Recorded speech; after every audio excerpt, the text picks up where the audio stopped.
great. Use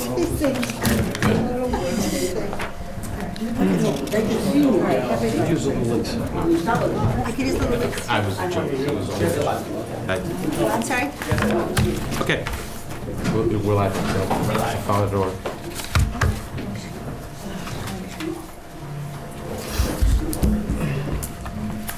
Good evening, everybody. This is the July 15th, 2019 Hamilton Board of Selectmen meeting. My name is Rosemary Kennedy. I'm the vice chair. Our chair, Jeff Hubbard, had a family emergency tonight, so he is unable to join us. First thing I'd like to do is ask everybody to stand and we'll recite the Pledge of Allegiance. I pledge allegiance to the flag of the United States of America and to the republic for which it stands, one nation, under God, indivisible, with liberty and justice for all.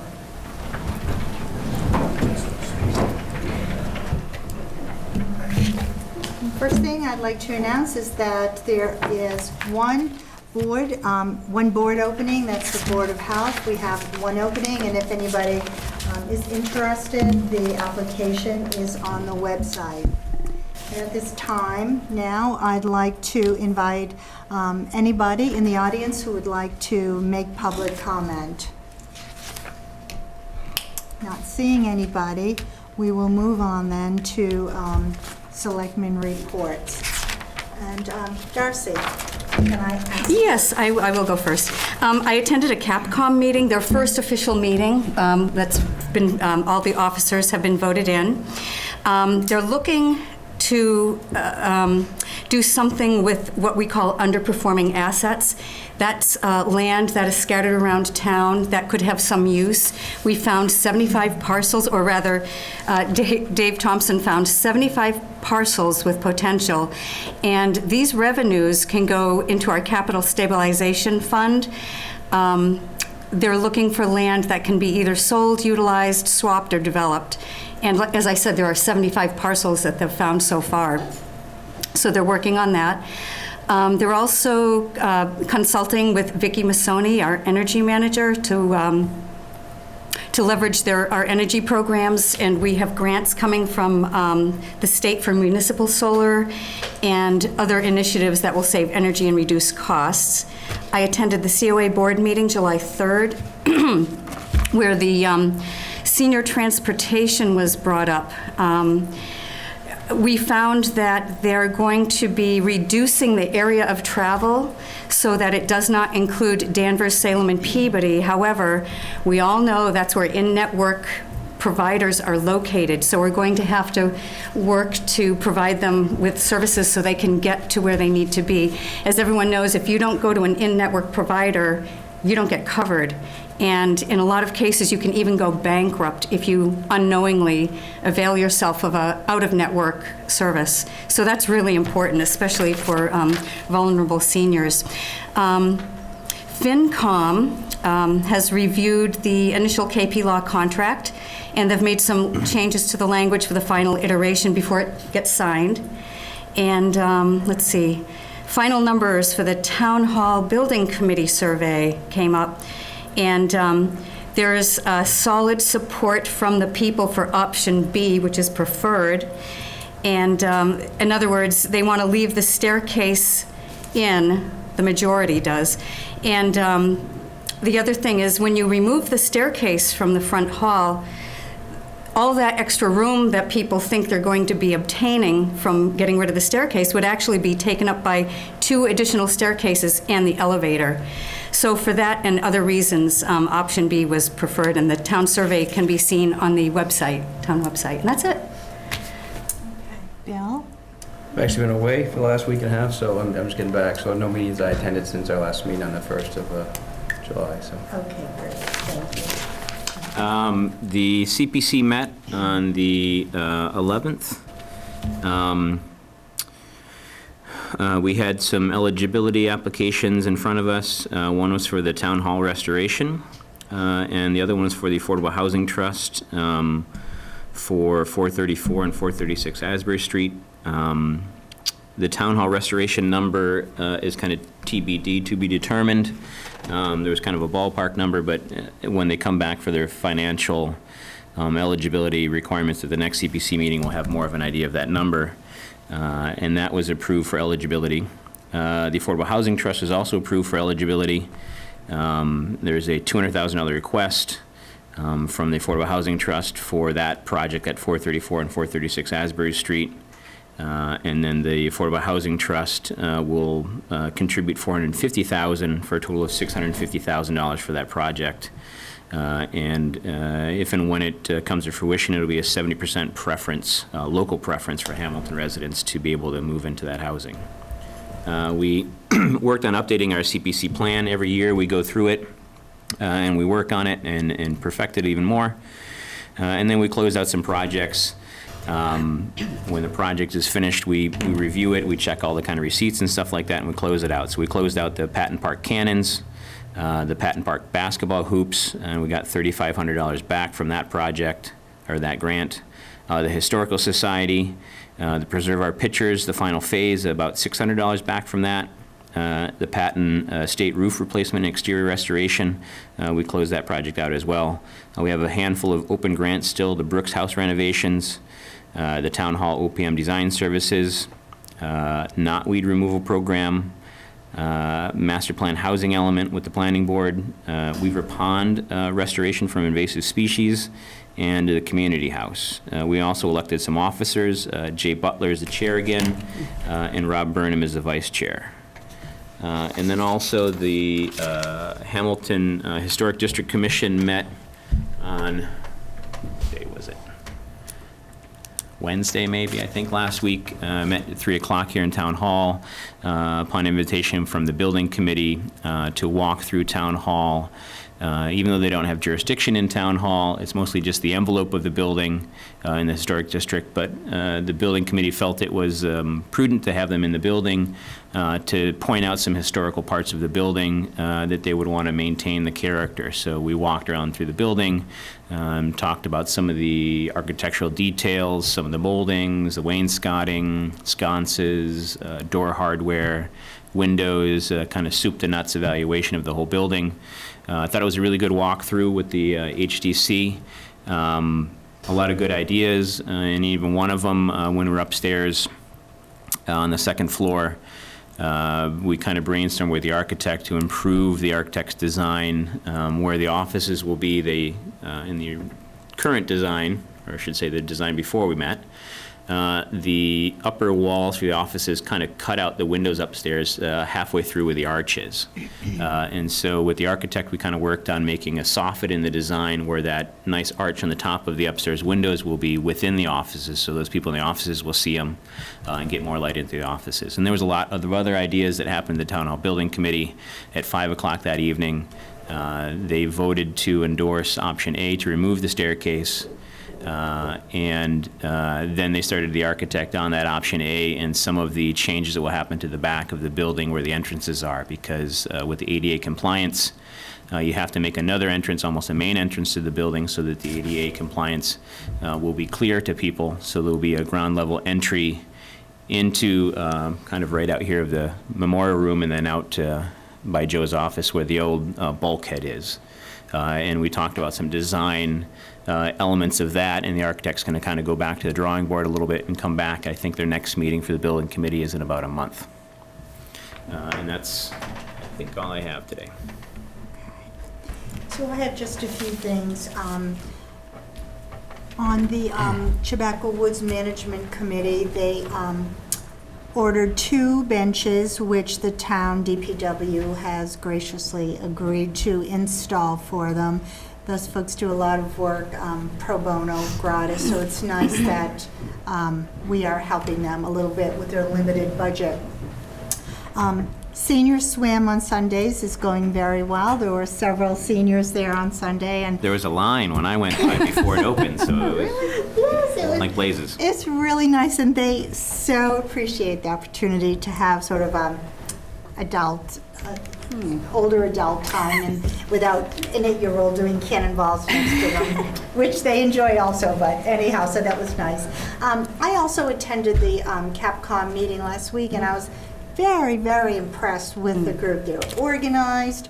Heather Ford is the chair, and she kept the meeting on point. It was a very cohesive group, a lot of sharing of ideas and camaraderie, so I'm very happy about that committee.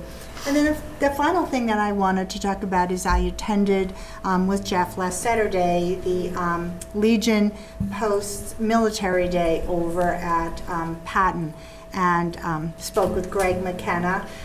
There were several hundred people there, and I was very impressed with the reenactors who came and brought their own vehicles and paraphernalia, and really had just wonderful history and stories to tell about World War II. It was quite a tribute, and it was very, very touching. So I think that's it for me. And I think town manager was not going to have too much tonight. I was away over the weekend, just got back in 15 minutes before we started tonight, so I haven't had a time to Sure. put together my written report, but I will produce it this week, share it with you, and then post it to the town website Okay. after that. But while we are talking about the American Legion, I just wanted I think we could use this as an opportunity to let people know that your Board of Selectmen has decided to have an all-water meeting to talk about all things about water in the town of Hamilton, and that will be on in 2 weeks at the 29th of July at the American Legion, starting at 6:30. So, 6:30, right. so we'll be sharing that many times, but that's the first time. I think that's a great plan. So the next item on our agenda is the consent agenda, and we have 4 items. The first we will take separately because not everybody can consent to that. I was not there, and so why don't we do that separately? Let's do the approved minutes from the Board of Selectmen executive session on June 3rd, 2019. So moved. Is there a second? Second? And all in favor? Aye. Okay, and I am abstaining. So the rest of the agenda we can take as a package.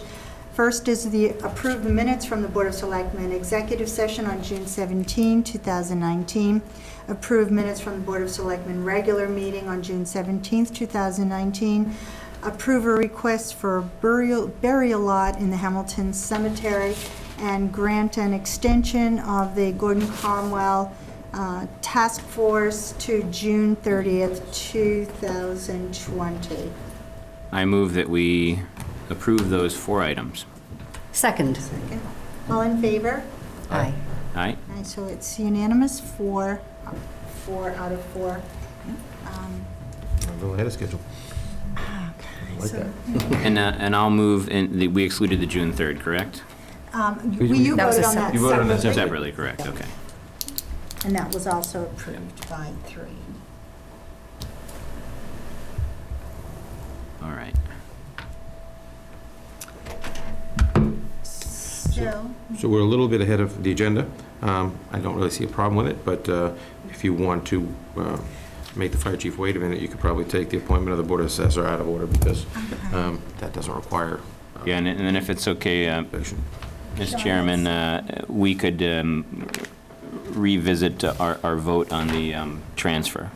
So you're making a request to reconsider? I'm going to make a request to the chair to reconsider our prior vote for fiscal year 19, number 1 from a meeting a little while ago on the transfer from health insurance budget to fund recreation operating expenses.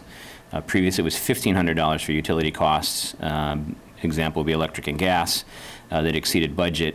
We've since found out that that number is $2,500. So I'd like to amend that vote if we may. I second. So you opened the item for reconsideration. Now you could make a motion to amend your vote. All right, so I move that we change the number of transfer from health insurance budget to fund recreation operating expenses from $1,500 and utility costs to $2,500 in utility costs that exceeded budget. Is Second. there a second? Second. And all in favor? All right? Aye. Thank you very much, everyone. 4, okay, so now, is there something else you wanted to do first? It's up to you. We're about 10 minutes earlier than the agenda, and in case The there are crowds keep people that... coming in, maybe In we case there should hold on. Let 'em are people that come. are trying to get here in time to So I listen to think Chief it's Brunette, done. you could potentially Okay. take the appointment of a board assessor, Joseph Shackman. This was recommended by the Board of Assessors, who I believe have already voted to make this appointment, and it's to fill the vacancy left by Peter Kane's resignation. Okay. Is Mr. Shackman here tonight? No. Okay. But you're vouching for him? I'm vouching for him and vouching that the Board of Assessors already met with the man, and they feel comfortable with him. Great. Well, I'll make a motion that we approve the appointment of Board of Assessor candidate Joseph Schachtman. Second that? All in favor? Aye. Aye? Unanimous. Thank you. Can do one other thing, if that's all right, ahead of time. So, most of these, I think, are going to take a little bit more time. We can just, no? You don't? Okay, go ahead. Okay, so what I wanted to talk about was the non-zoning wetlands protection bylaw. I drafted a preliminary bylaw and have sent it to the Concom for their comments. And so that is in process. We have some good comments so far, but would like the opportunity to defer any conversation by the board until our next meeting. What you have in front of you is the Mass Association of Conservation Commissioners. That is the model bylaw. So the bylaw that was drafted was based on that. However, I have just amazing comments thus far from our very knowledgeable Concom, and they have agreed to front this and work further with me as the learning party. And so with permission of the board, I'd like to defer that for 2 more weeks. On the 5th, we should have a final presentation for you. I will bring it in front of the Concom. Well, the Concom will bring it in front of their board, and they will discuss it. So are we gonna get a draft as well? Pardon me? We're gonna get a draft of your proposal as well as this? And when do you think we'll see the draft? At the next meeting. Oh, actually before? Well, Not before. before it, absolutely. Okay, it might be good to read it before. Absolutely. Does that But we, sound? but we should also, you're saying we should read this as well, because this is really sort of what it starts out with. And It's- then you make it more specific with yours. Exactly, and definitely tailored to our particular needs as a town that has many of its acreage land sites in wetlands, and so we need to be extra careful about that. And we do have an opportunity to do that, and so that's why. What's the timeline to put it on the, So your plan is to, currently the schedule is for you to close the warrant to new articles on the 5th, but, once you close the warrant, you can still take the next meeting or two to finalize the language for the warrant articles and make your votes on them. So I think that'll give the FinCom time to review the articles and make their recommendations in time to have a good, proper planning for the warrant printing and 5th, you said? 5th. okay. Do we have to take any action On on this this? tonight? Yeah, No. Just defer it. Yeah, we just defer it, yeah. I don't need to vote to defer. Just We can table just- it. Courtesy discussion of where it is in the process. Okay, so table it for tonight, okay. Okay, I think so, we're- I think we're looking good to talk to the chief. Chief Burnett, would you Sweat it out like to enough. come to the microphone, please? Sure. So I'd like to thank you guys for having me here tonight. Really appreciate it. I'd like to inform the board of what the department has accomplished over the past 6 months under my leadership. When I first took over in January, I met with each and every firefighter to explain what my goals were. I then listened to their thoughts and ideas and concerns. I felt these first steps were the most important thing I could do as a new chief. I wanted them to know that each and every one of them made a difference, and what they had to say mattered to me. We are a team, and as long as I am leading them, I will always have an open door to listen to them. We started our endeavors together by reorganizing the offices and common areas within the fire station and painted them.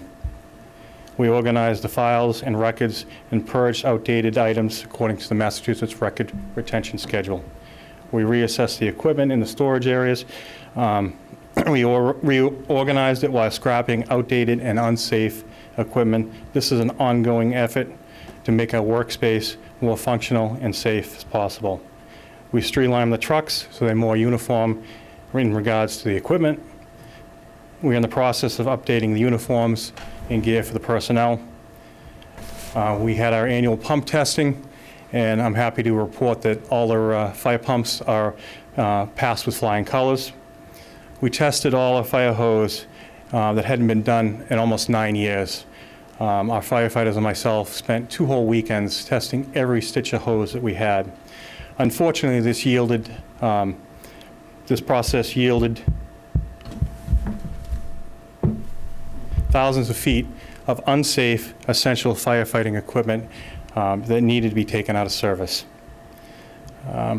We improved the public education outreach program by working with the seniors and the school children. It is my intent to continue this important fire prevention program.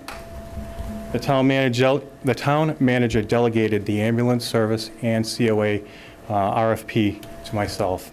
This process was as transparent as possible, and because of it, the town is financially better off for it. Manpower is always an issue for us. It's a struggle for many reasons. I've hired 5 new call firefighters and filled the 1 vacant firefighter position that we have. So currently we have 4 full-time staff and 23 call personnel on our department. I've worked with the training officer, Bob Wallace, streamline the training program.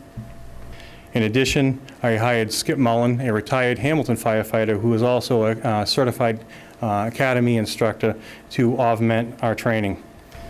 I have solicited the Massachusetts Fire Academy to hold the next call volunteer class in the town of Hamilton, and they've come back and they said that we can have it here for the next 3 years, and this will make training our new recruits much easier.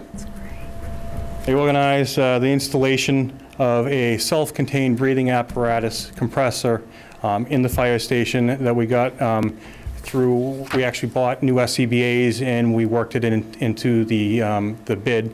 So we had it installed, and this actually will let us fill our SCBA's, our breathing bottles that go on our back on those packs within the station, and now we don't have to go to another community to do that on a regular basis. Especially when you have training, it makes it real hard to keep up with that. I implemented the Assistance to Firefighter grant, which we purchased a washer, an extractor, and a dryer for firefighter gear. This helps combat occupational cancer that's prevalent in the fire service today. I met Nick Tenson, very nice guy from the FinCom. He's our FinCom rep on the fire department. I talked about the future needs of the fire department. One of the things that includes that I'm very passionate about is a new full-time firefighter position during the day. This would make up the lack of weekday availability of personnel that we continually have.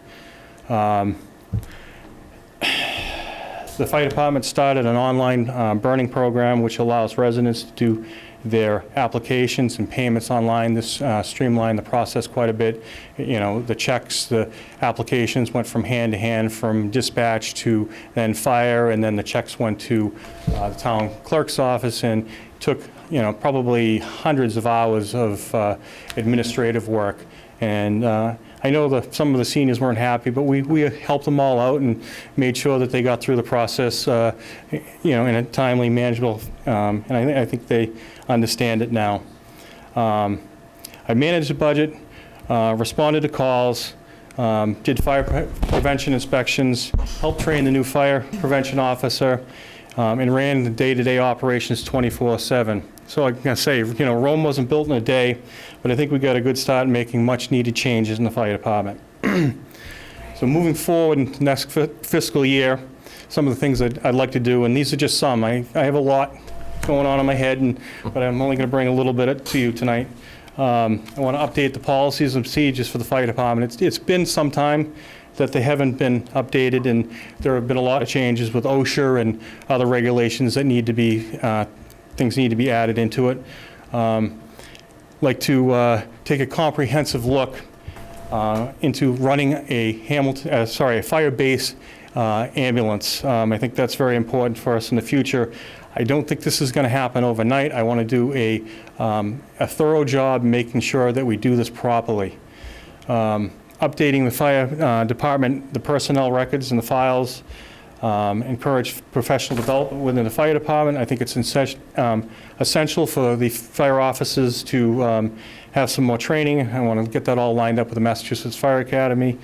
What I really think we need to do is I want to stabilize the force in itself. Personnel that can respond consistently. We have people that come and go.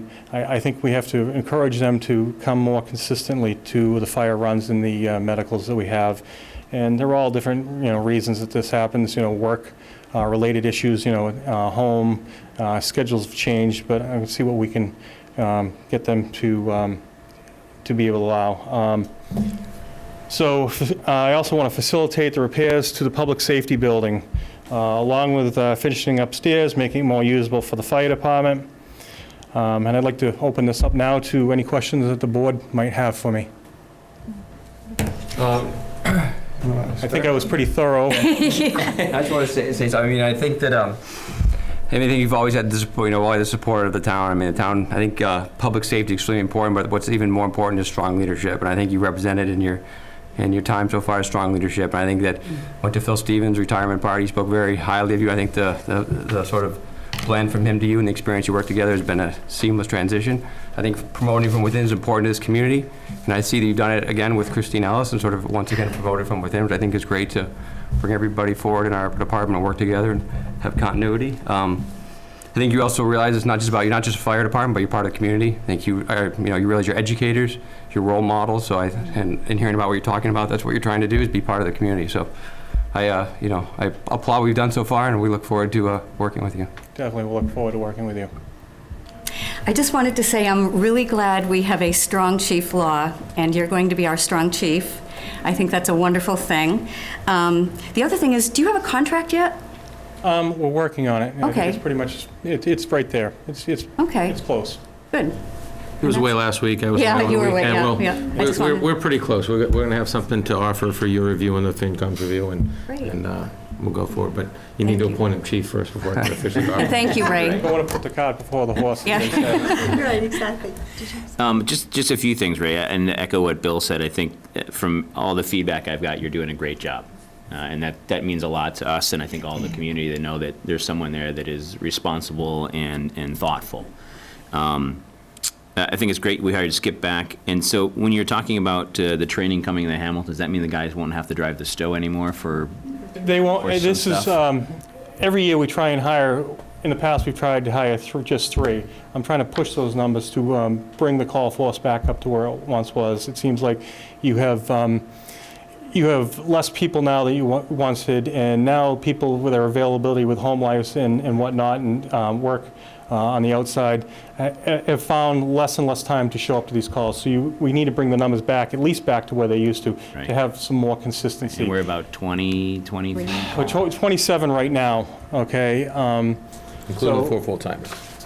Including the 4 full-time, correct. So if I get the numbers back up, and then we have some personnel that, I'm going to have to speak to, they haven't been showing up, and maybe they need to make a decision and move on, and I'd like to, bring more people.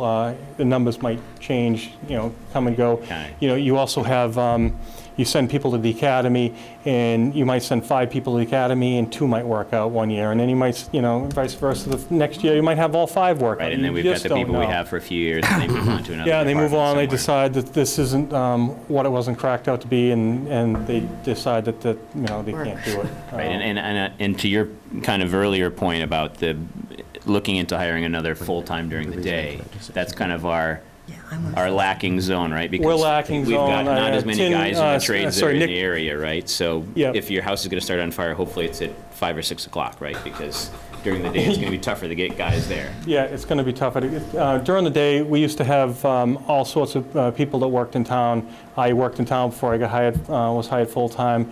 We had the cobbler, who retired a long time ago, the tree warden, there were many states that allowed people to come to be a call firefighter, and that's just not the case anymore.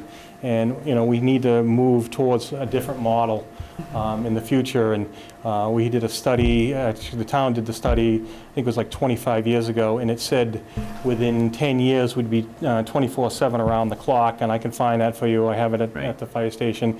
And that hasn't come true yet, but some of the items that they brought up and the difficulties that they described in there are actually coming, it's going that way. Right. And to try and keep it in this model that we have and expand from that as long as we can, I think we'll save the taxpayers, give the taxpayers the most bang for their buck for now, but I think it is going to head in that Heading that direction. way. Yeah, that's kind of all the signs are pointing that way.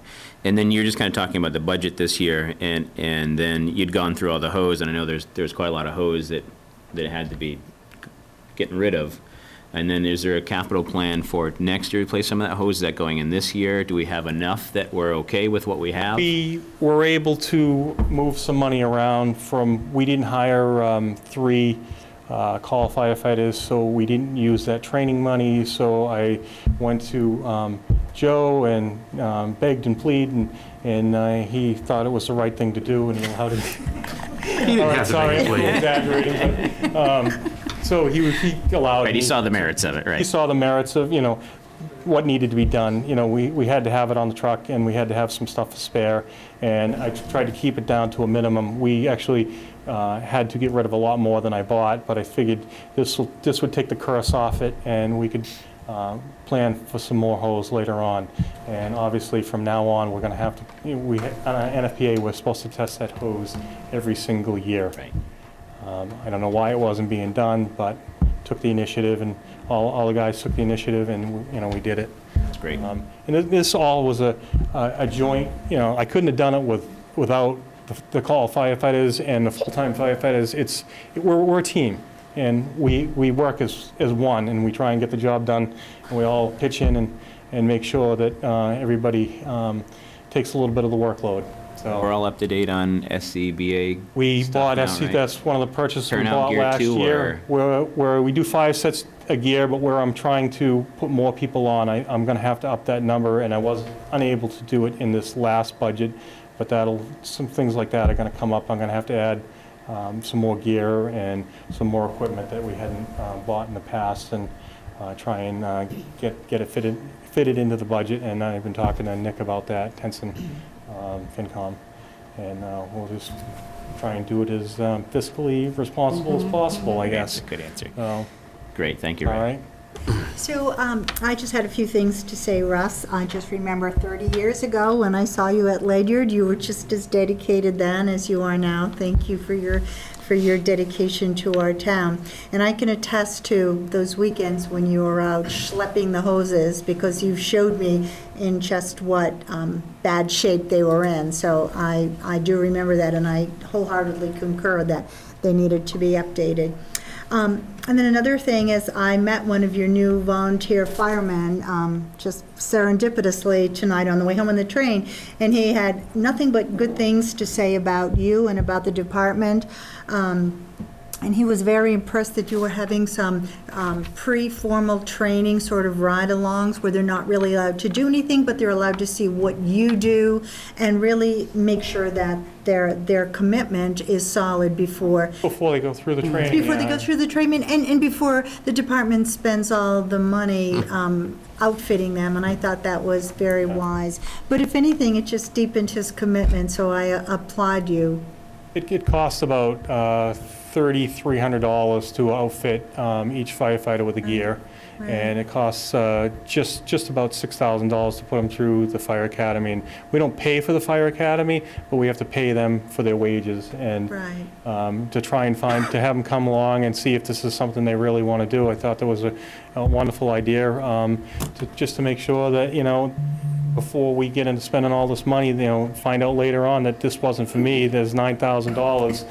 Chances are gear might fit another person, but why go through that if we can, try something a little different that we haven't done in the past, try and Right. think outside the box a little bit. I think that's creative, and it shows your dedication to your firefighters. And then finally, just a nuts and bolts question that I had. Do you require a particular training minimum on an ongoing basis for your call firefighters? You've said that not all the firefighters show up, so I'm just wondering. That's going to be ongoing with the policies and procedures that I'm going to revamp, and we did have a very low amount of participation that they were supposed to be there, and things weren't really, no one brought them to the fire on this. No one actually said, okay, you haven't showed up, there wasn't a process.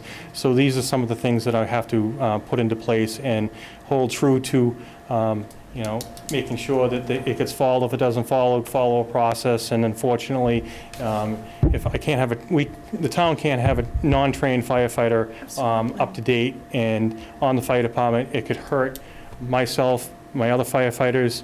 It wouldn't be a good situation whatsoever. So that's moving forward. That's what's going to happen. Right, and I think about that, especially in consideration of the fact there was just a major fire in the Wenham Elderly Complex, and I understand that Hamilton was one of the alarms and played a large part in helping rescue a particular citizen. I won't ask you to discuss that right now because you probably are still in the debriefing of that. But the other issue was a recent tragedy up off of Tobacco Road, and that made me think more and more about the importance of continued ongoing training. Me as a nurse, I need to do continuing education all the time, and I can appreciate that you feel that's just as important for firefighters, not only for the citizens and the property, but certainly for each other and for the town. Yeah. I'm very proud of all the firefighters, the men and women we have here. They all do a great job. They all put their heart and soul into it. We have had some recent incidences that have seemed to come very quickly over the past couple of weeks. We had, the incident on the lake, and then we had an ATV accident, and then our Engine 3 responded to Enon Village, the Wenham Elderly Housing, with 4 firefighters, and they were asked to do the primary search in that actual fire building. They were able to pull the victim out, get the victim medical attention, and I believe the patient is off ventilator and breathing, and that's about as far as all I know with their condition. And I'm very proud of those firefighters. It was Lieutenant Robert Wallace, Lieutenant Andrew Ellison, firefighter Alex Dale, and firefighter Christian Hassel. They did a spectacular job. That's what we trained for, and we all should be proud of them and give them kudos for what they did. Thank you. Thank you. Okay. So, I just really wanted to quickly say, the folks at home watching the meeting on TV can't see this, but we have, by my count, 15 or 16 firefighters in the audience and 2 police officers. As the town manager, it makes it clear to me that the town had done the right thing in promoting Ray on a probationary basis prior to my getting here. I spent the last 8+ months, 10 months almost working with Ray, and he's been great. He brings up issues that he sees on a timely basis. He accepts coaching well. He's been a true team player, both with the whole administrative staff in Town Hall, and but also among among the little coterie of public safety and first responders in town. He and Russ work very well together, and I couldn't be happier to have the two of them as my chiefs. So that's me signaling to you on the next item on the agenda. I would like to make a motion. I would like to make a motion that we appoint Ray Brunette as the permanent, strong fire chief in Hamilton. Second. All those in favor? Aye. Aye. Aye. Aye. Congratulations. Thank you very Chief. much. Thank you.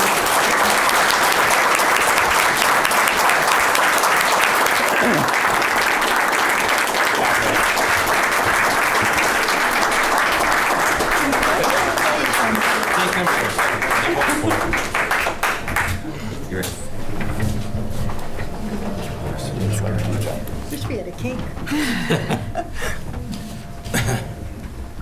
So I just want to say I truly appreciate every one of your support, and I promise you I will do the best job I possibly can always, and I will be there for you guys, all right? Thank you. Thank you, Thank Ray. you. Much appreciated.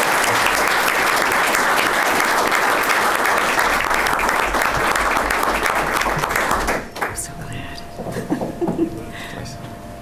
So, now, There they go. Oh, they're all leaving. We should move on. There goes our audience. It's good to get you. Can you go back thank you, to- can you go back gentlemen, to for work? supporting your chief. Yeah. Bye, guys. Thanks for coming out, everybody. Bye. Brown? Oh, my God, my son. So, Did they know what happened? sec two. He got caught in the weeds.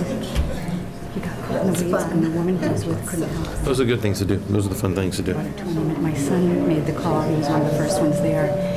And he was literally inches away from him, and it was so dark you couldn't see out here. Yeah. So I had to do a grid. Okay, so we shall move on. And the next item on the agenda is a proposal to add 6.6 acres of the Patton Homestead to the conservation area. A discussion with Representative George Tarr from the Conservation Commission, assisted by Virginia Cookson.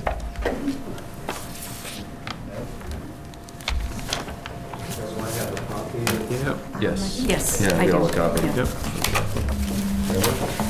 I think so. Yep, I know I do, but I saw it. I can't find one. We all got it here. Okay. Yep, we're all good.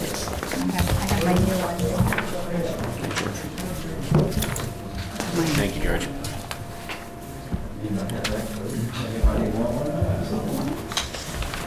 Get some more. Actually, I have some others to notice.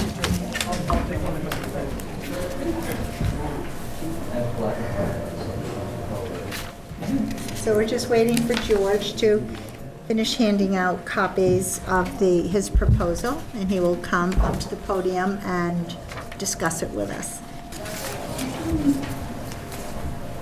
Joe left. He didn't want to hear this, huh? He's here. He's here. There he is. He wouldn't miss it. Okay. Should I say who I am again? Please do. George Tarr, Conservation Commission.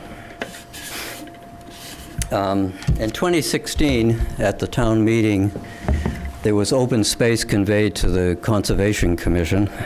We didn't see what it consisted of beforehand, so we got it at the same time that the rest of the town got it.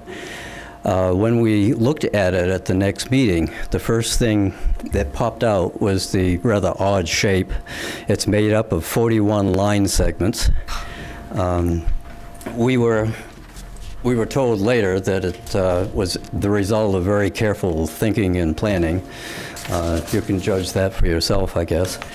The second thing we noticed is that the canoe launch was not included in the open space that was conveyed to us, which was strange from our way of thinking, because what the Conservation Commission does is it administers the State Wetlands Protection Act and our local wetlands bylaw, and here was this prime wetlands that was not included for our authority or control. Everyone on the commission thought that that was a mistake, and we speculated on why that might have happened. I won't I'll leave that speculation to you. But everyone at least agreed that that much of the land that was not part of our 9.1 acres should have been. To me, there was one other glaring omission, and that was the pond, which is the only wetlands on the Patton property, which is entirely on the property. See, there's an argument again, it's wetlands, and there's, of course, the 100-foot buffer zone that goes around any wetlands that the Conservation Commission has jurisdiction for. In this case, we should have control of it. It seemed like the right thing to me to do. The commission was divided on that. I think Virginia thought it was a good idea. Richard Longo thought it was probably not a good idea. So it's sort of languished, and I've been pushing for the past couple of years trying to get what I estimated to be about 6.6 acres added to the 9.1 that we already have responsibility for. One of the things, well, you can see from the argument, which is the first page of this proposal, that I came up, or we came up with a few other things that would be attractive features if we were given control of this property. One of them was a wetlands garden, which I've been talking about for a couple of years, that would be adjacent to the pond and would serve to educate the public as to what the Conservation Commission is about. It would also be an attraction for the Patton estate and perhaps help to draw people there. I mean, we want the Patton property, the Patton homestead and the surrounding area used, as it was on Saturday. So it might help that aspect as well. And we also had discussions. The original Open Space Committee, for instance, was very keen on putting a loop trail around. And given the limitations of the 9.1, it's very narrow in one area and completely unsuitable for putting a trail in, that this would facilitate establishing a loop trail. And the map I've given you has my proposal for a loop trail, and it would go entirely around the property. The open space part of it, if we had the 6.6 added to the 9.1. There are some issues that need to be resolved, and that's the second page. There are 5 footnotes. The first one is, what's the nature of the conveyance? My thought was it should be roughly equivalent to the 9.1. That is to say, it should be surveyed, it should be filed with the registry as under the control of the Conservation Commission. That's the way the 9.1 is. That was part of the requirement, I think, for the special permit to build the senior housing at Patton Ridge. And I would like to see something similar, although you can't make it quite as strong because, I mean, if the town decided to sell the 9.1, it would have enormous difficulty because that would violate the special permit. But if they decided to sell the 6.6, then they could always go to a town meeting and, you know. But still, it would be a strong protection, I think, to do that. There was much discussion in the Conservation Commission about whether we should go that way or some other way. And recently we arranged a memorandum of understanding with Patton Ridge as to how to manage the area under the 2 beech trees, which is between units 1 and 12 of Patton Ridge. They thought it was unsightly, and they wanted to rip out the edge of all the vegetation under the beech trees, and they were already encroaching considerably in the mowed area and so forth. So there was a lot of discussion. Eventually, we did finalize a memorandum of understanding. So with that in mind, we thought, well, maybe some sort of informal arrangement with the town regarding that 6.6 would be sufficient. I'm still in favor of a much stronger conveyance than that, but, you know, this is an issue that needs to be resolved. If we did that, it would require surveying to establish 3 points that you see on there. The rest of the 6.6 is part of the property line for the Patton estate, or Patton homestead, if you want to use the broad definition. That shouldn't cost too much. Peter Kane could do that very easily. It's all open. And I might point out that there's $700 to $800 still left in the fund to survey that 1 acre off Central Avenue, which turned out to be a mess of title. And it's not clear whether the town is going to spend the money to go through a title, whatever it's called, to resolve that. I don't care, really, at this point. But the money is there if you wanted to use that to pay Peter Kane to establish these 2 points. That would be just great with me. That would leave filing at the registry as the only other expense. So I don't think it's a big deal to go that way, but, you know, the town is going to have to think about it and decide what they want to do. The other issues, the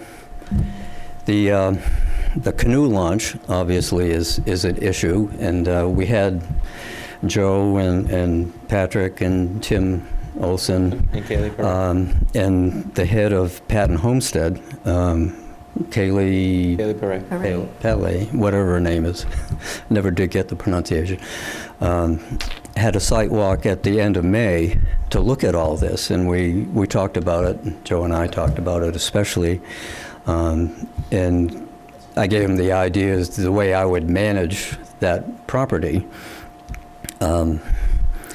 The canoe launch is an issue. Tim thought we ought to dredge both sides of the launch that's there to make it easier access and put in a picnic table on the little rise that's next to the canoe launch. That would require a notice of intent to the Conservation Commission, of course, even if we didn't have control of the 6.6. But even if we do have control of the 6, it doesn't matter who owns it, we still have jurisdiction. If I want to remove invasive plants, for example, within the buffer zone, I have to file an NOI with the Conservation Commission in order to do that. I can plant things, that's allowed by the Wetland Protection Act, but removing things requires an NOI. So that would be somewhat of an issue. There's also a liability issue for the town, which is more serious. I don't know how would be resolved. I think town council, and I don't know who would be involved in trying to decide the issues there. I think basically what the Conservation Commission do is just leave it alone. We have to maintain access to it already. It's just we don't have the canoe launch in the adjacent area within the 9.1, but you can't get to it without going over the 9.1. So, I mean, that was part of the deal, that we maintain the access. And of course, one of the issues too is to allow people to use the wood road. Yep. To drag their canoes or bring their canoes down to the canoe launch, or not. Tim Olson wants to move the heavy gate that's at Asbury Street down to a little past the well house. I'm saying well house because that's what Peter Kane called it on his thing, and that's what I labeled it there. Pump house, other names, whatever. Pump house, yeah.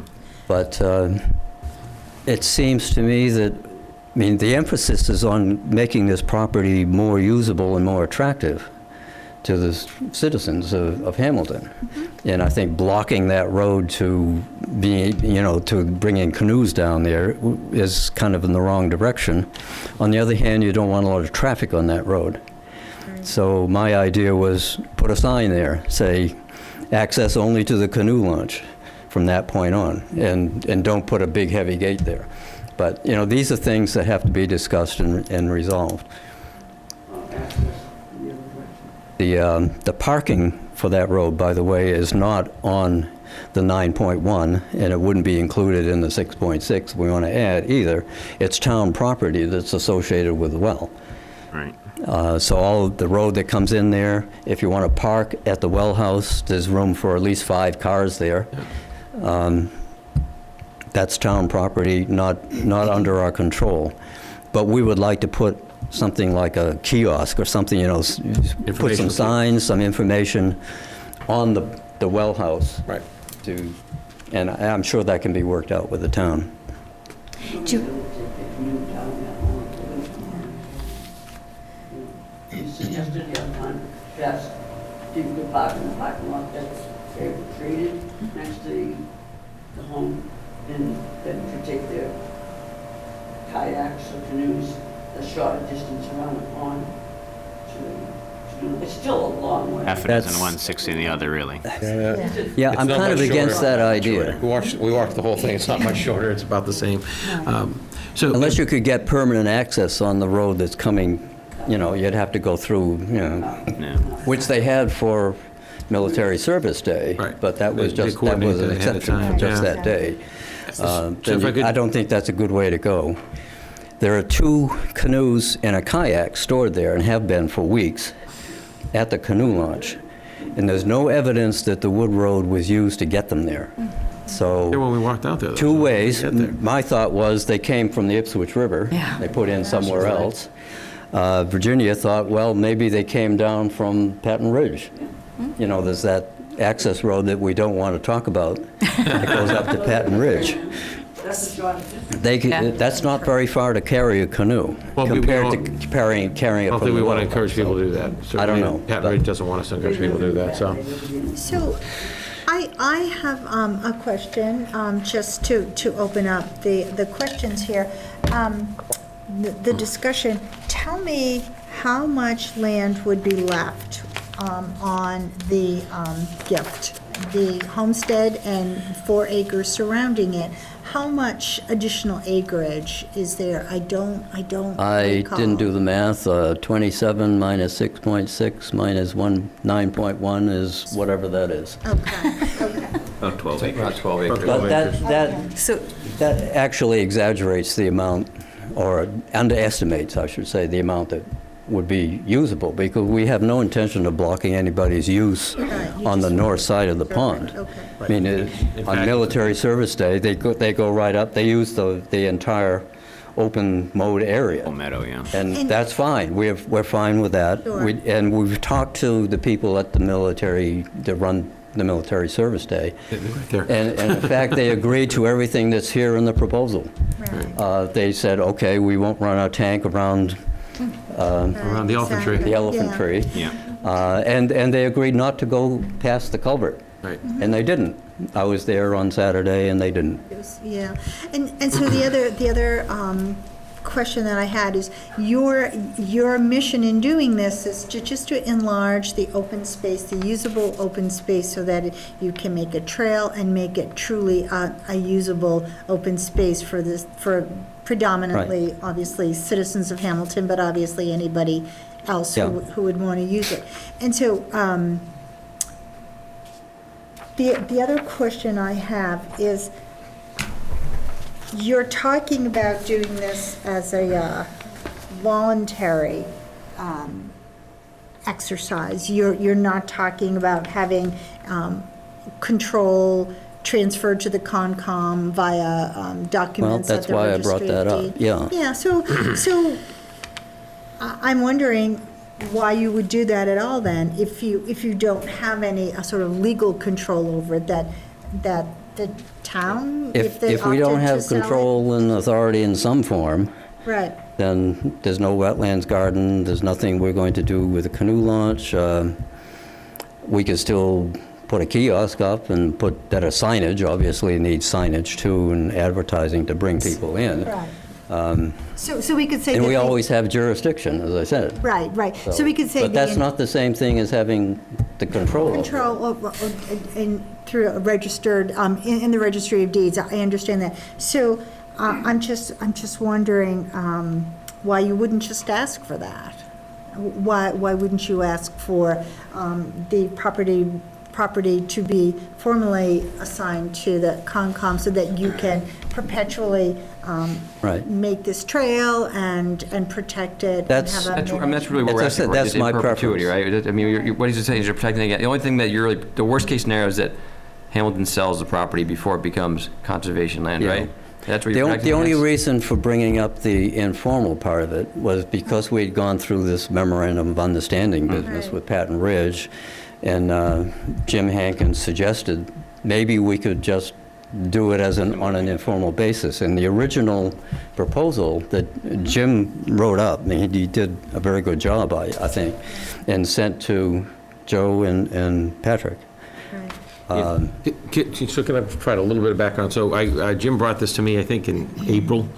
Yeah, With, right, April. it brought it to Patrick and I, and said it was something that the commission had been talking about loosely for a while, and he was trying to help George and others that were interested in rising this to a level of having some kind of a decision. I agreed to meet with George and Patrick and some others, and we walked the site together. They've worked on the proposal since then, because I'd asked them to just be clear in what they're asking, that it was to make sure that there was public access, not to close it off to the public, but more to make it more, and they did a very good job of redrafting some of it to make that very clear.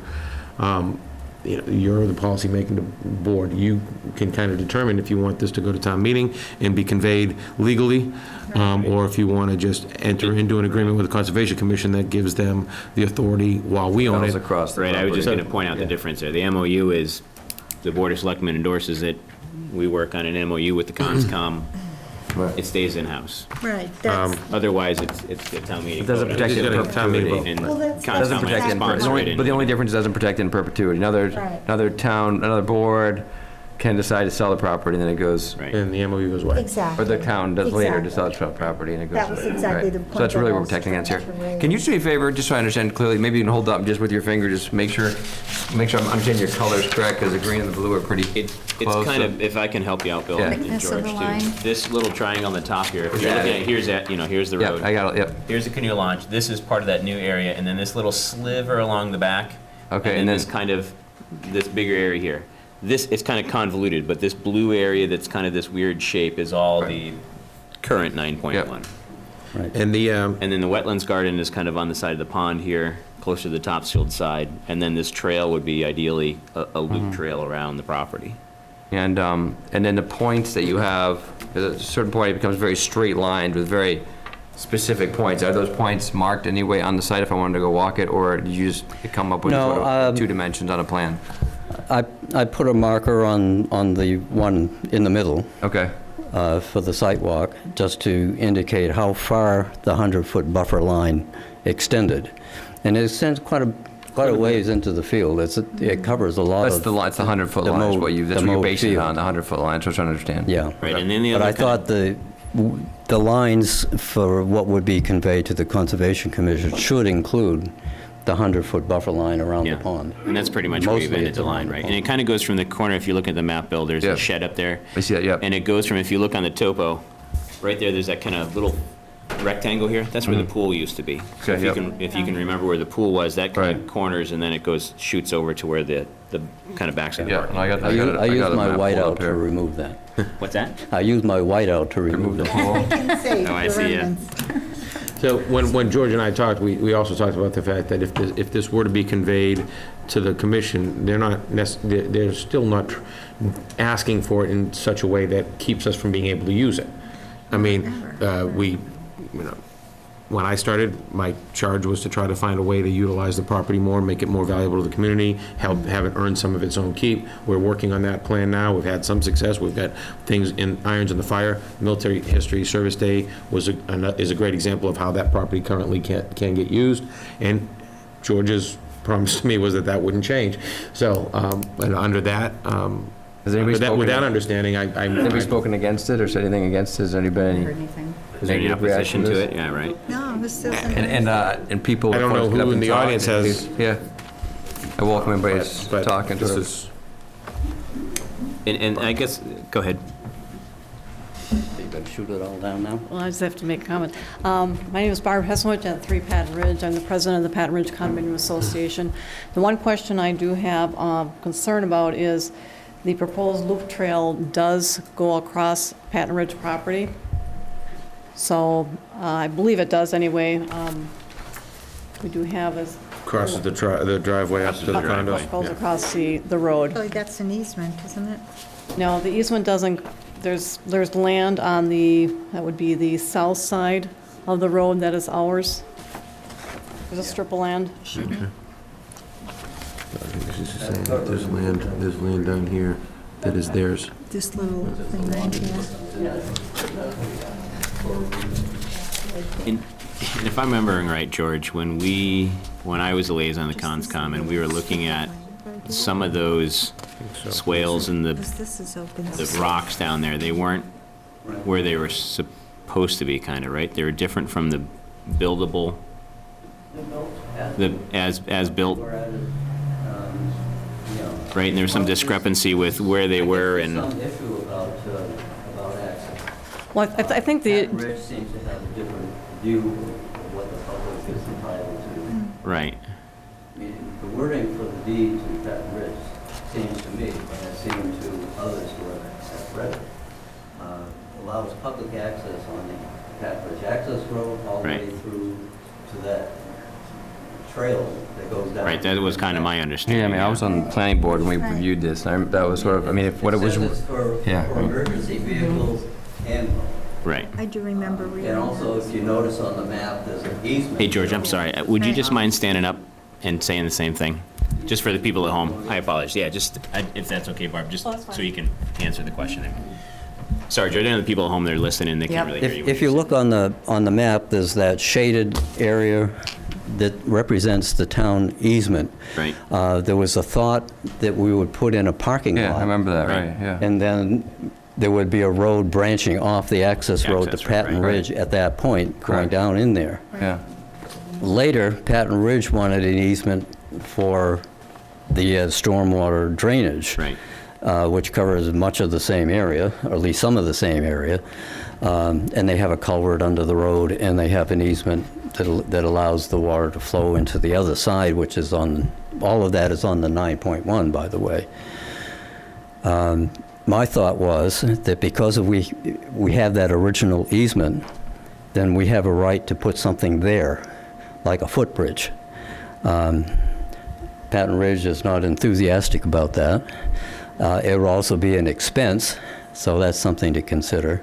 If we put the trail in just straight across on that part of it, that rectangular area that's upland, that's not part of the 100-foot buffer that I included, then you would end up at the swale, kind of midway through, Right. up the swale that the Patton Ridge has.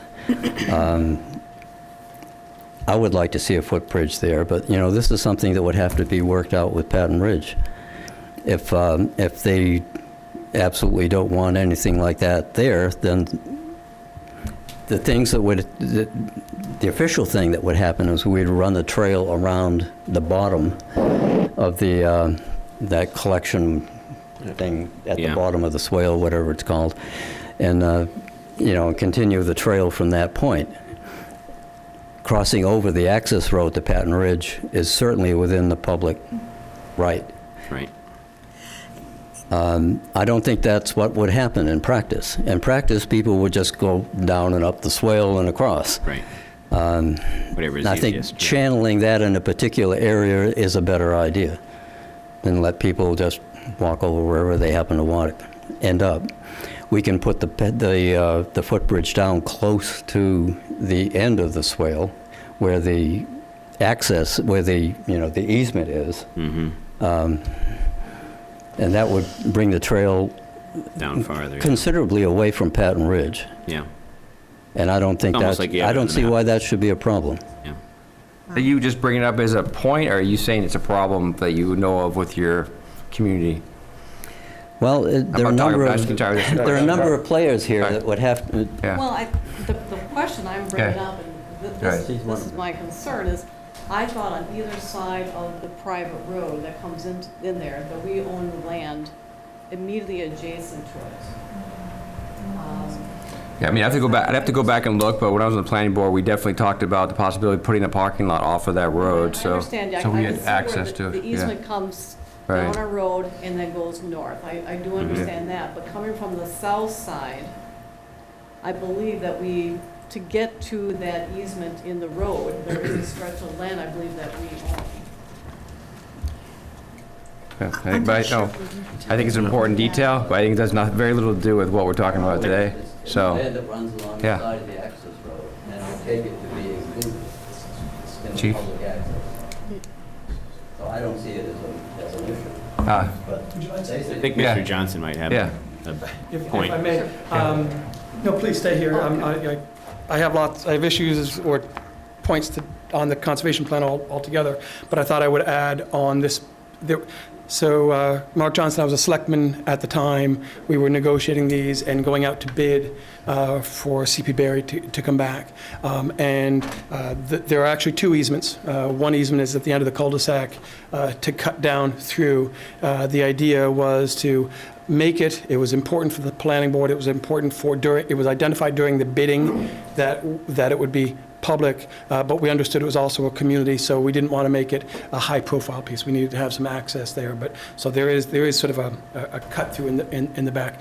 More importantly, the easement off the side, that was identified because the history of the homestead was always, whenever they had events, they always parked across the entire front field. Right. There wasn't a sort of a delineation between sort of the open space piece and the other piece. It was just, they just parked across the entire area. And we needed to get to it. And at that time, we did not have a road cut through that the DPW put in. So the only way to get there was originally they would come down in an opening and cut down across.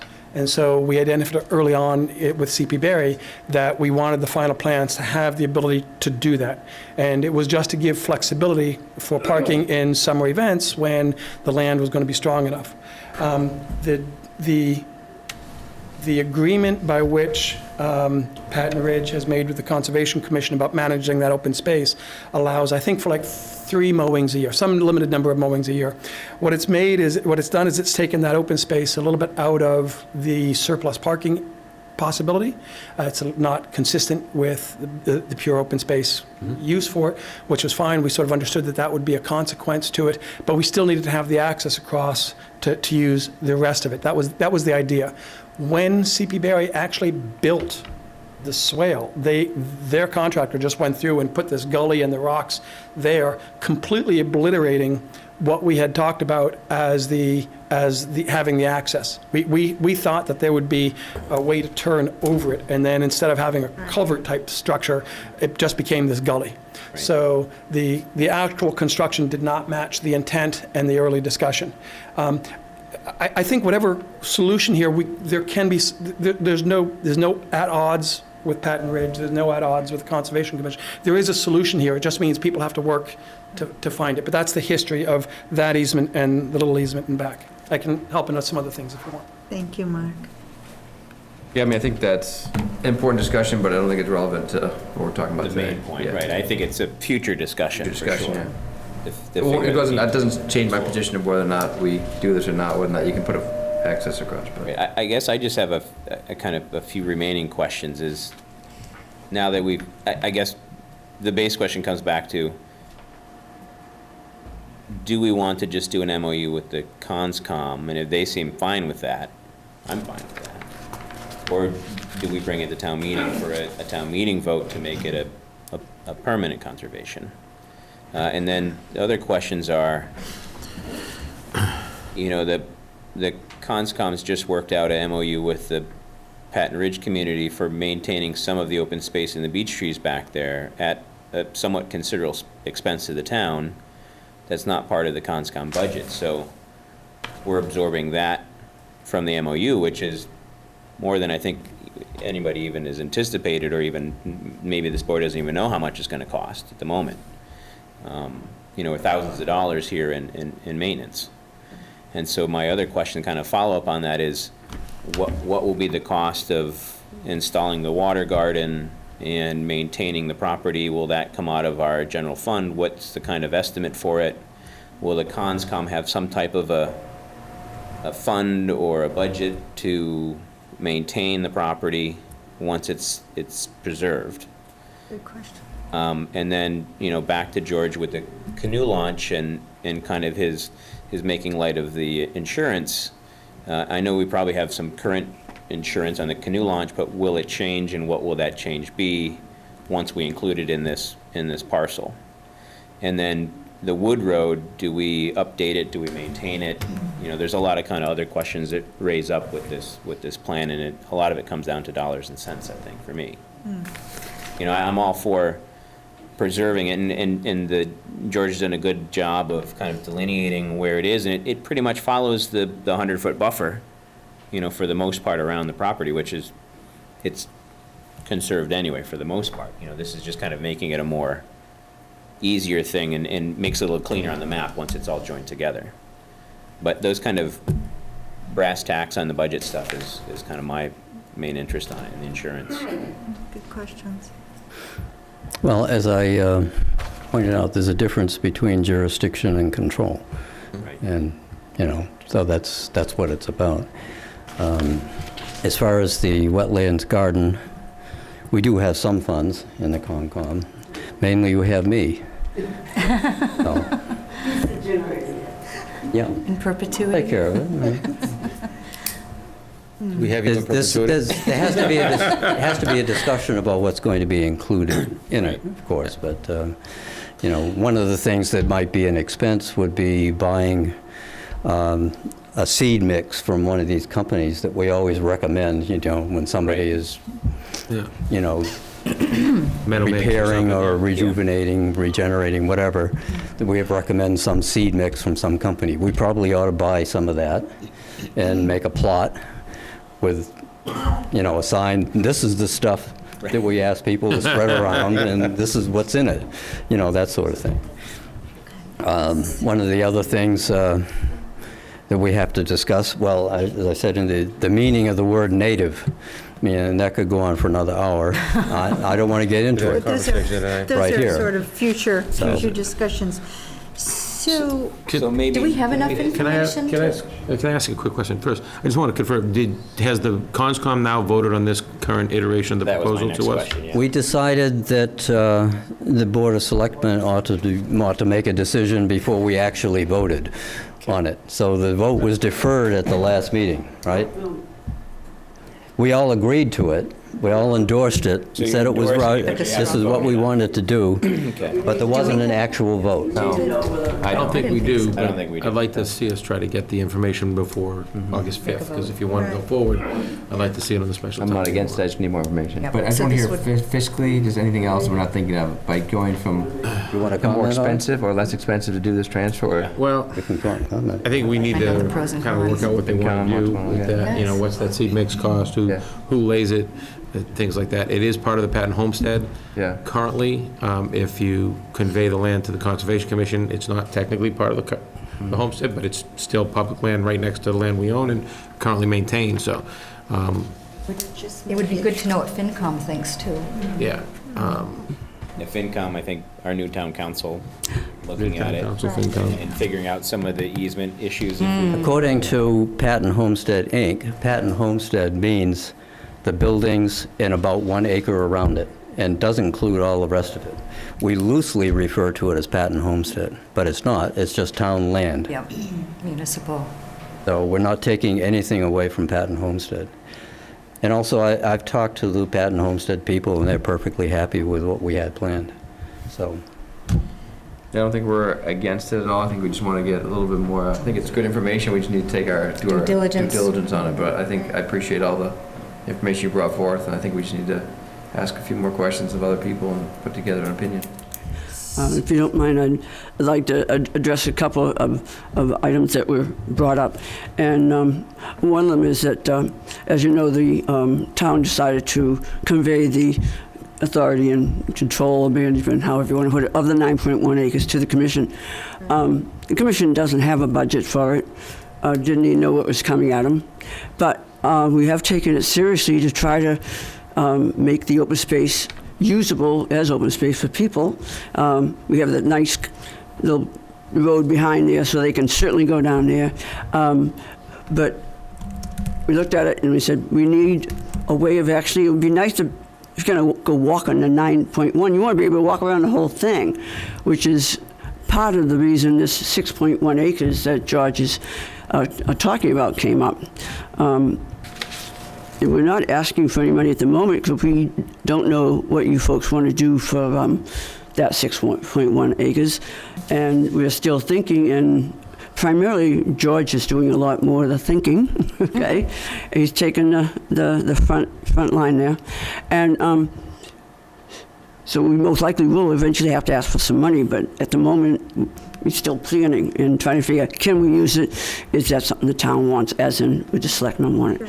And I just have a quick question about funding. Are there grants available through maybe DCR, There's a- Greenbelt? There's a DCR grant for trails and, for hiking trails and things that we'd be eligible to apply for. So that's The a- Essex And the County. CPC But we too. can't apply for it until we finish our open space Working that record. out. Would You have to have CPC a money be updated available Hoping for that it that too? would take care of that aspect. We'd have to ask CPC, I'm not sure. Recreation? So there are Maybe. lots of possibilities, George. We're not saying that Concom has to come up with all the money, and I know that your budget is limited, but there are options available, is sort of what we're thinking about here. So I'm sorry, Virginia, are you finished? I just had one other comment, and again, it's something was brought up. If the selectmen had decided they would go with like a memorandum of understanding, it would be informal, and that, you know, that's something that's easily changed between the commission and the selectmen, but it would be in writing, and so what we are allowed or not allowed to do, as in using it or not using parts of the land, it's all written in there.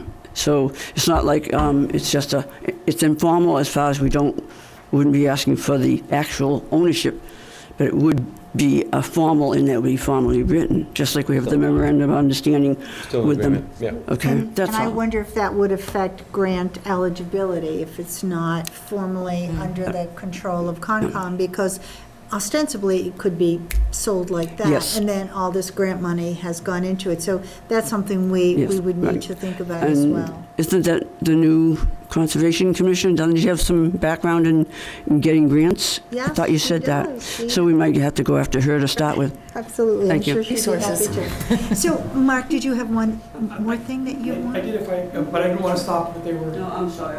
It's good, no, it's good conversation. So I'm going to change my hat, Mark Johnson. This time I'm on behalf of the Patent Homestead Inc., the nonprofit. So the nonprofit's role is just to recommend and make it, and to advise the town. We have an agreement to do that. We met with George a year ago, not too long ago, sort of outlined it. It was pretty clear that he wanted. We sort of articulated maybe a memorandum of understanding would be not a bad way. What are your guidelines? How do you want us to mow the lawn? How do you want us to, where should we keep away from? Because at the time, it was clear that the DPW was just getting understanding and control as to what they should do. So the idea of having some guidelines, was not a bad thing. So we recently heard that this was going to be a formal ask. The nonprofit has no opinion on it yet. We didn't know what the ask was. We didn't know what degree of control they would have. We have, however, identified a set of issues. We don't have to go over them tonight. We gave a partial list to Director Pellet-Perret, and so the appropriate line of command is for Kaylee to work with Joe and to work through that. It's just the important thing is that there are some issues that could impact how the town uses the property. There are some issues that could affect the property value of the, if the town ever wanted to sell it. We don't believe that, but some things, there could be some value consequences. There could be some value consequences to Patton Ridge. So we just want whatever happens to be thoughtful of the issues. Sounds right. And so, I came tonight because I was concerned that you might be getting ready to vote on something because it was on the agenda. And I just wanted to say there are some issues, everybody just needs to work through them, and we can get there. Thanks, So, Mark.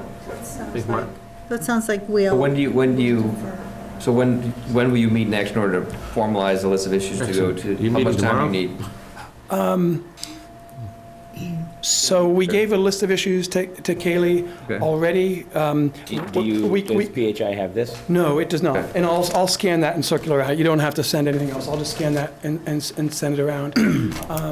The spirit, so just going a step back, taking off my Patton Homestead hat, the Conservation Commission, originally, it has jurisdiction over, thank you, has jurisdiction because of its, 50-foot and 25-foot, and all of our different things. But it doesn't own Weaver Pond in Patton Park, and yet it has an influence. It doesn't own Chabaco, and yet it has a very important influence. So there are lots of areas where the conservation's opinions are very important and they can give that without ownership. Without the Discover Hamilton Trail, probably 3/4 of it, if not all of it, is in their jurisdiction, and yet they don't own it. So the ownership piece is interesting. It's almost motivational as to why they're willing to put in all the wonderful work to come up with a nice garden.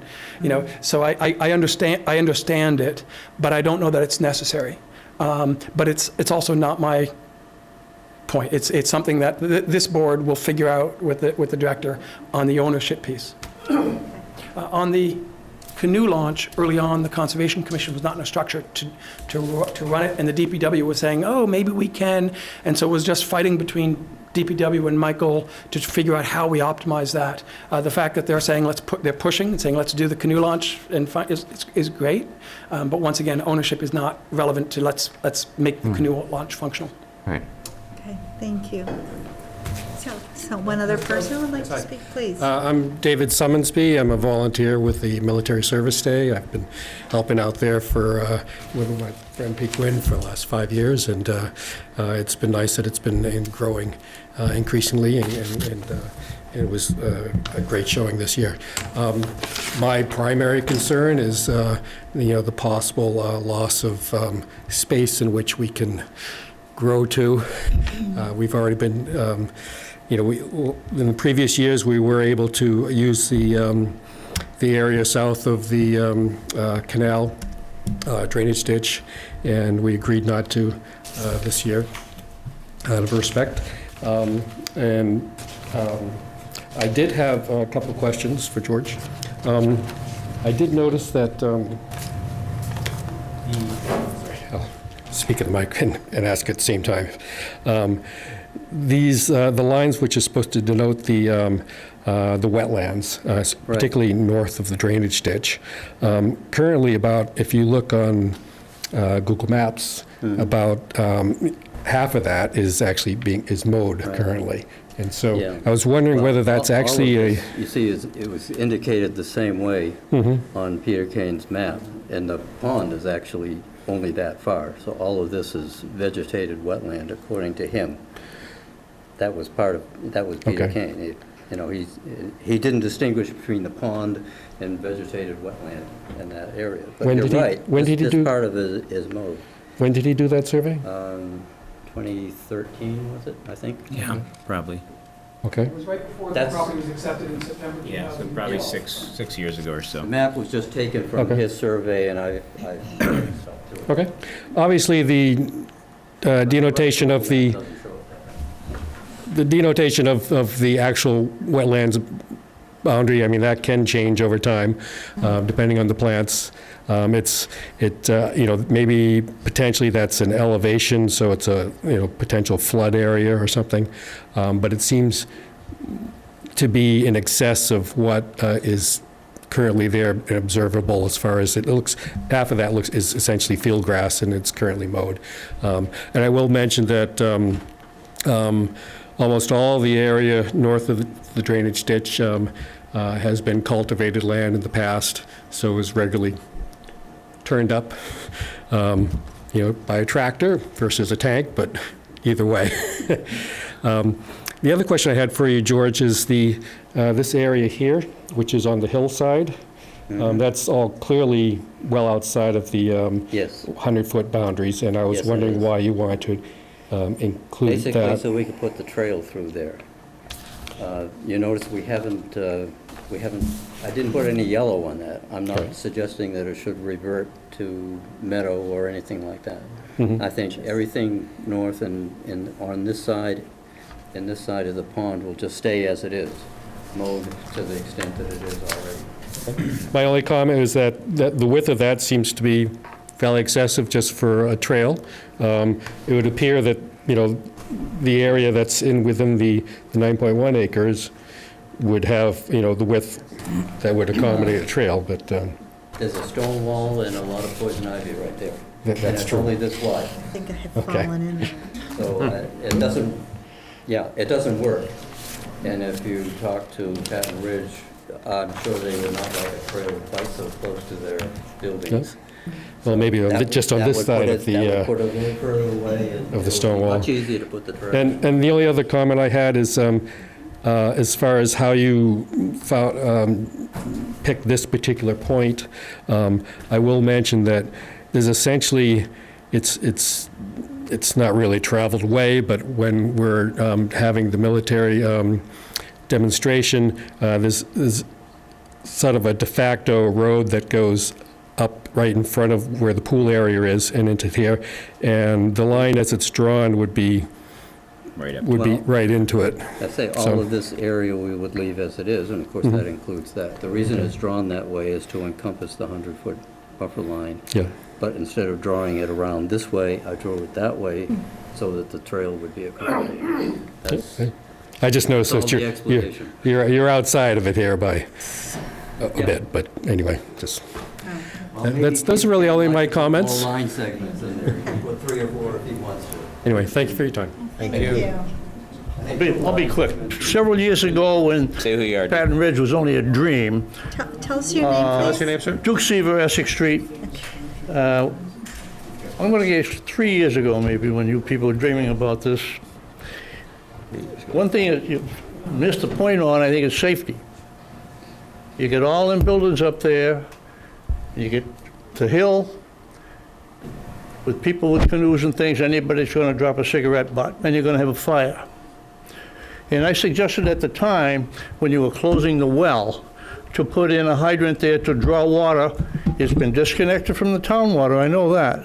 But you can use that water from that well to help fight any woods fire, ridge fire, anywhere around there. And I'm guessing it fell upon deaf ears. I hope what I heard, it wasn't true, that you filled the well with cement. I didn't hear that. But I think you gotta put a, well, I see in Boxford, they have red pipes in a pond where they can draw water from.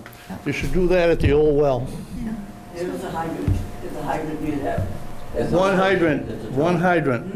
Is it connected to town? I thought it might be connected to the pump. No, there's only one hydrant up that end that I know of. Well, that's And if something, you get a woods fire going, Yeah. you're gonna need more water. Maybe well, that's Ray certainly could- something to take into consideration. Thank you. Thank you. So that was a very good discussion. It seems that we would like more time to think about it and have, maybe come to a final decision as to the direction of this at our next meeting. Does that sound all right to everybody? Possibly. I would say Yeah, maybe possibly. not the next meeting. Yeah. If Maybe after. all the stars align, that may happen, but I doubt they will. We'll be on. I would actually encourage to work with Joe and figure out kind of a timeline between the CONSCOM and the FinCom, our board, to try and Come up with a solution. try and come up with a little bit of a solution and ask and see what all the kind of cooks in the kitchen thing. I think it would be worthwhile for at least our board to do a site walk and see the delineation here and try and, I mean, I've walked the property a lot, so I can kind of visualize where all this stuff is, but maybe not everybody has, and it would be good to kind of see where those lines would be drawn. Well, maybe the Concom on your monthly site walk could include that for the Board of Selectmen. What do you think? I don't know, there's nothing scheduled. We only have one meeting in August, so it would be Saturday, usually Saturday. It doesn't have to be, So we're but, meeting 2 days from now, right, right? yes, but that's what, What should I tell the rest of the, you should ask them. is there anything you want us to do at the 2 days from now when we meet here? Okay, well, I'm not here. Can you do everything, George? Just do it all. I'm sure George will update them all. Would it be helpful for the Board of Selectmen if the Conservation Commission actually voted to endorse whether they want an MOU? Yeah, I or was just they- gonna say, that would be Good helpful. idea. So if you folks could have a vote on that as to whether or not you want to actually vote on the, whether you want to ask the Board of Selectmen to officially convey have the town meeting convey the property, or if you are looking for an MOU. You can structure that, and we'd prefer to have it conveyed, but we'd be okay with MOU if you want to do that, but at least give them some direction as to which is your preferred option. Is so that this we can- something we could do stepwise? For example, do the informal part, and then as See how time it's goes going? on, in the Yeah, fullness of time, we can decide whether or not we want. Yeah, no, I get Hanging around with Mr. Wanger we could do a in the fullness sunset, of time. we do a 2-year MOU with sort of a sunset clause or Yeah, something like you that. can have a but sunset on We it. can talk about it. I think it's something I was thinking about that myself, so we should talk about that, Give yeah. ourselves time. Yeah, it gives us time, right? You don't need to, I think it's a good step. Right. Baby step. Certainly, and I thought Yeah. about that. I didn't want to bring it up. I think it's a good idea. Yeah, I So agree. it looks like we're heading in a direction, but we all feel there's need for a little bit Yeah. more information. I believe Selectwoman Kennedy is the liaison to the CONSCOM. I am. If I could ask you all to, any questions you feel like we need to resolve in a shorter amount of time here, send them to me and Selectwoman Kennedy, and then we will try to get answers to them for you before Right. before the next meeting. And Sure. that may involve some Okay. assistance from the CONSCOM as well, so. is that in order to get information from us to you, or are you going to also just share with us and be in your... Well, I will certainly bring any information that is shared with me to the board, so I think that's a very efficient way of doing it. You're around to be... Sure. Excellent. Yeah. Well, Great. good questions raised, good conversation. It sounds Absolutely. very Thank you for promising. bringing it to our attention. Yes, and, thank you, George. And Virginia, thank you as well. George is really the guy doing all the work. I can see he's done a lot of work, so thank you very much. Okay. So, Thank you. Where are we now? Last item. Topics for right, joint and so the last item, thank you, topics for the joint meeting with the Wenham Board of Selectmen and a discussion of possible dates. I've got a list. So this came, I had recommended this, it came up because at the debate, we're gonna call, we're sort of, like, before election, we have that joint debate, right? So you sort of got to sit there and listen to the Wenham questions, right? And like, oh, what are their interests? Because so some of the things that came up were like, they're dealing with water too, they're dealing with the traffic issues. I'm like, oh, what are I said, maybe I need to have a joint meeting. Well, then he said, so I don't know if I have a lot, so I put, the good news, we all did our homework, but I didn't have a long list, but I thought it's a good thing maybe start. So maybe if the first meeting only has 4 or 5 items, and that's Right. okay to first start, and maybe next time we do it, there's, Right. so I don't think we need to have We don't need to 30 have a laundry items. list, right? We don't want an agenda that's Yeah. 900 Right. items long. But I had, right? I wrote 10 down. I think we should all maybe go and maybe we can vote on the sort of the 5 or 10 that we decide maybe to bring up as a topic. But All right. does everybody sort of agree with that, or any other thoughts? Makes sense? And I think- just to offer you too, that my understanding from speaking to the folks in Wenham is that the new town administrator will be starting around the first week of August. Okay. The interim will be staying on for a couple of weeks in addition, so there'll be some transition period. So if you want to look at dates, perhaps maybe at the end of August or September, Yeah. to give Anthony a chance to get up to speed on what's going on before you I think that's fair. I think that would be pile fair. on him. Yeah. That's a good idea. As somebody who just went through this myself not too long ago, I'm trying to be fair to him. Oh, no, I agree. It's a lot of stuff to take in a short period of time. so. Sure is, sure is. So, So I put, good, bad, or indifferent. I wrote down 10 things. Yeah, I was why don't you thinking give us about. your list? So one was the new traffic planning that they have, right, which is number one thing. Number 2 was, so some of this is long-term, some of it's short-term stuff. New town manager, right, meet the new town manager, so that's one that he just brought up. Always interested in getting their feedback on, at their special town meeting, they voted down the school budget. It'd be good to sort of get their, the school committee maybe is working on it, but I'm not sure who's working on that from their end in order to get together to fund that OPEB. So it'd be good to get their sort of understanding of what their plan is to fund OPEB. Water planning, they have water issues too. We're having that meeting. Maybe we should invite them to our water planning meeting on the 29th. To do that? I wrote down, I didn't know how to phrase it, but I know we're hiring I believe the same attorney.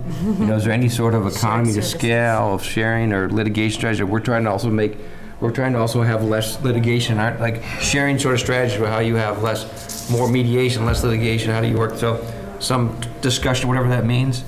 That's number 5. Number 6 was affordable housing. They're working with Habitat for Humanity too, so are we. So are we trying to split dollars instead of share dollars? So how do we maybe work on affordable housing and Habitat for Humanity together rather than separately.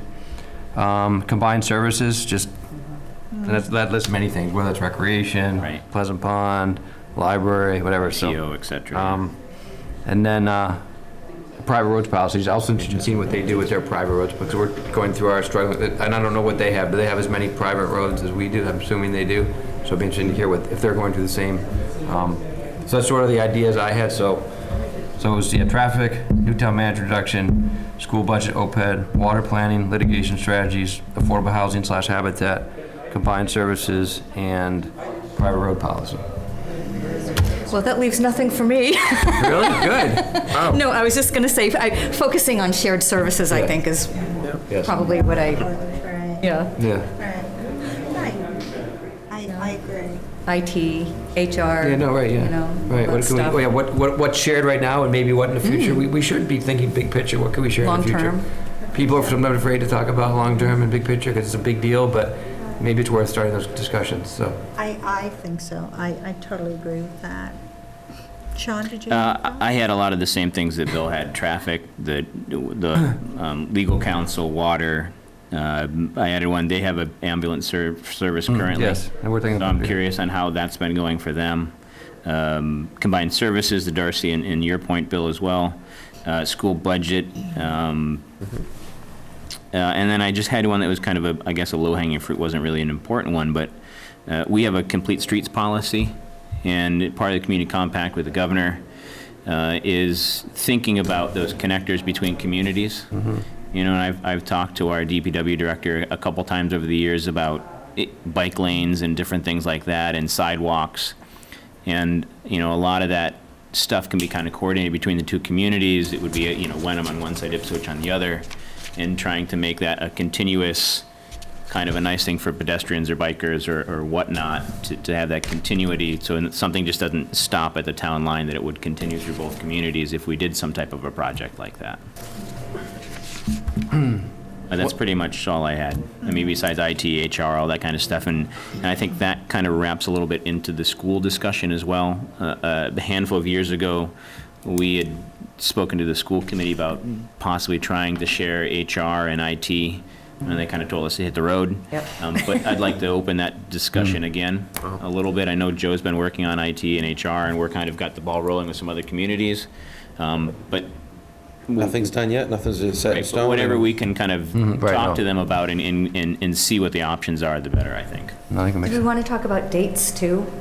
Possible dates? Right, I think the beginning of September. I would say beginning or Fall, yeah, end of September there. And give their new town administrator a little time to get his feet wet and get a handle on the issues.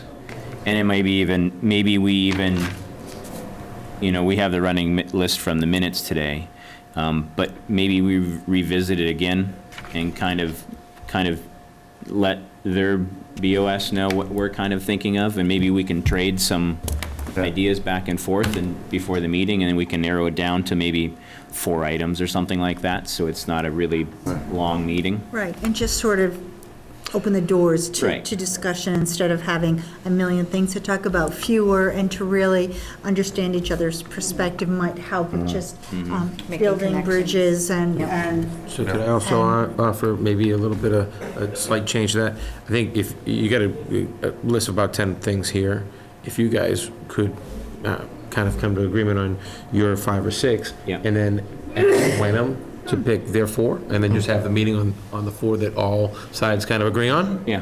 Kind of try to give them some, because you're asking for the meeting, but you want them to feel like Right. invested in it as well. Right, exactly. of course. So we were thinking about these 6 things. Which 4 do you think you want to sit down and talk about first? And that might make them Or do feel, you have 4 other things? or do you have 4? Yeah, Or do you yeah. have others that you want to add? Right. So I I think think that's great. Yeah, I think that's great. I think, do we want to have a little more discussion tonight and prioritize our list here? Yeah, I think so. Yeah. Yep, I think, I mean, the one combined thing I did- when I did- services jumps when I out. did my 2 other quick things, when I did the homework, I sort of just went through their agendas, I think I showed it to you, but Yeah. one of the things they had is, they actually, The end of the meeting thing. but no, not that, but they actually, one of their topics back in, April maybe or something, was review of Pleasant Pond agreement between the towns of Hamilton and Wenham. I don't think we've ever reviewed that at a Board of Selectmen meeting, so I was curious why they're reviewing it at their meeting and we're not reviewing it at our meeting, but I'm trying to think. we can talk about that later. It says a new agenda item, but I was just curious, this is something I saw interesting that they're talking about, and we've never talked about it. It's never been, for our meeting I've been to in the last 2 years, we've never talked about any Pleasant Pond agreement. So. I thought that was under the rec center. I mean, the joint We have recreation. a separate agreement. There's a separate agreement. Okay. I didn't pull the meeting minutes to look at what they actually discussed, but I just figured I'd ask the question here if anybody I knew. can't what- remember, to tell you the truth. Then it would be- I know we've talked about budget with Pleasant Pond before, but I can't remember if we've talked about the I'll go pull the meeting minutes, see what they talked about. yeah. So Rosemary, do you have a thought on your top 5 things to? My big thing is shared services, and Okay. certainly evaluating their ambulance service and what makes it work. I Medicare. believe, well, I think they had sort of more infrastructure in place than we do, but it's certainly an educational opportunity for us to understand how that works.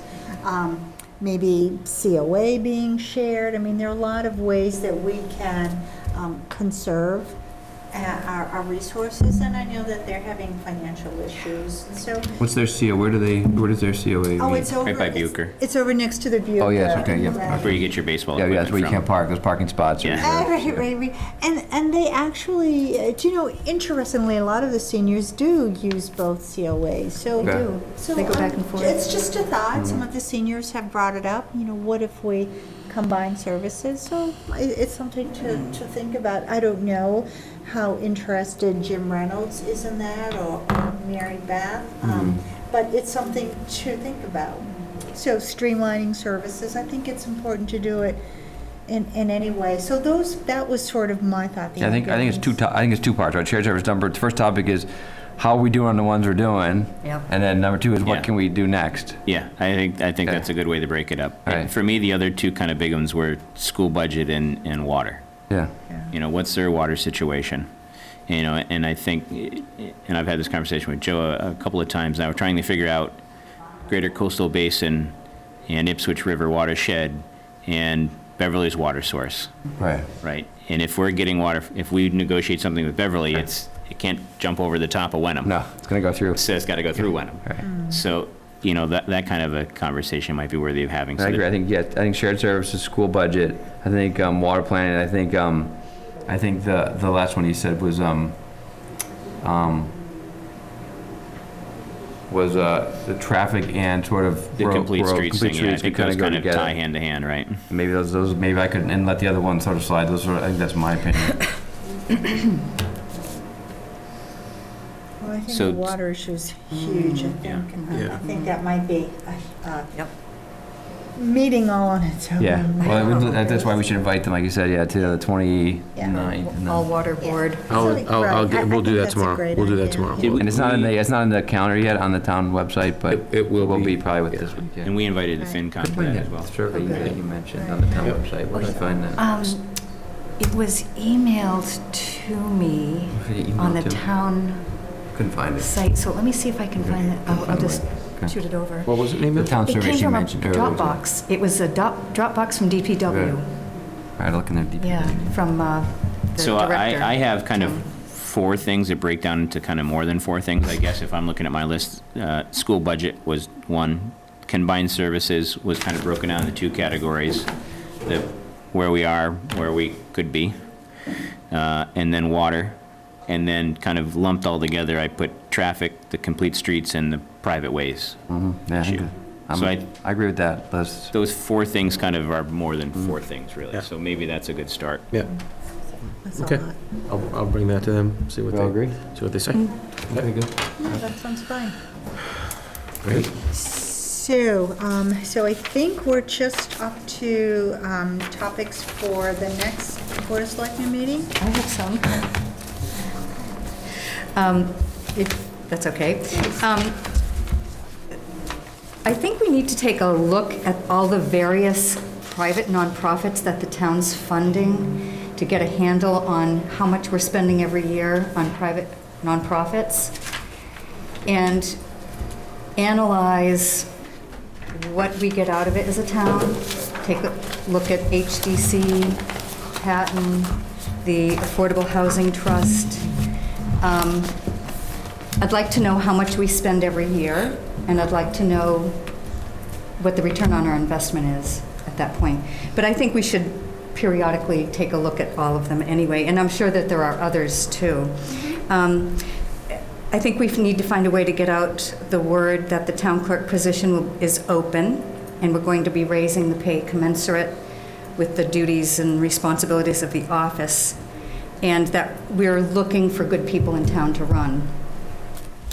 We're going to have an all-water meeting debriefing, I'm sure. Yeah, that's right, yeah. Update on composting, recycling, and waste reduction. There's also a quarterly report with Marissa Batista that's coming up, I think, in August. Yeah. And then the Is that right? final contract for KP. Oh, yeah, that's the final contract language for KP Law after FinCom's review and suggestions.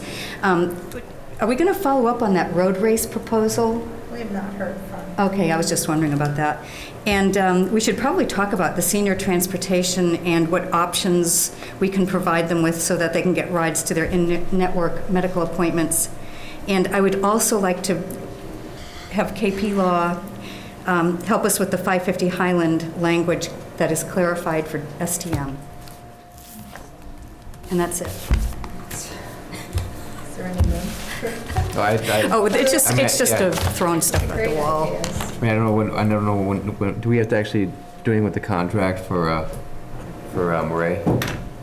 Oh, yes. Does that need to be on our agenda? Yep. All right, yeah. And then the debrief, I think it's going to be, I think we should have some time to talk about the debrief of the water meeting, because it'll be the following Monday. I think there should be Yeah. a wrap-up or Right. Oh, something, yeah. right? Yeah, that's all I really had, other than what. Interesting conversation. All right. And then I don't know if we need to have something on the agenda to talk about the meeting again with Wenham. If anything's going to happen next 3 weeks, probably will, so maybe it should just be a. Just be an update, probably. Now, and this will all mention that in the Wenham, in every single one of the Wenham agendas, the last line says, other matters as may not have been reasonably anticipated by the chair, discussion only. So is that something that we want to put on our agendas? It's on every single one of their We have agendas. some- So our Similar? agenda says something similar. It says the agenda items listed are those which were reasonably anticipated by the chair to be discussed at the meeting. Not all items listed in the agenda may in fact be discussed, and other items not listed may also be brought up for discussion to the extent permitted by law. It just, but theirs is listed in the agenda. So they list theirs like here as a bullet. Ours is like a rider. That's a rider. Footnote. I don't know if it may, I guess it's the same thing, so. Yeah, so it's there, so, Yeah. thank you. I just have two things to add to the list. One was a National Grid check-in.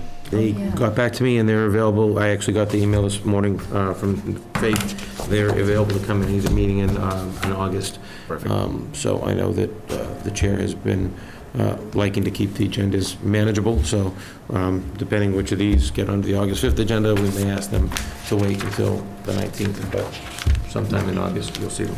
And then just one other thing was that, since we're talking energy here, our energy aggregation program with Good Energy, it would be nice to kind of get a little bit of an update from their consultant there that we work with. Yep.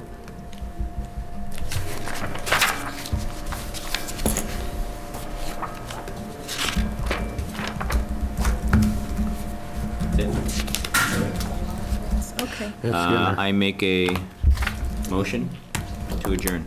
Second. All in Thank you. favor? Aye. Aye. And your kids were very well behaved I tonight, was so. going to say that. Really good Darcy. kids. You didn't sugar them up too much before the, No, he didn't. Darcy, do you and Mary Alice want to sign the minutes? Oh, actually, I already signed these. Good, even better. Is there a burial or cemetery?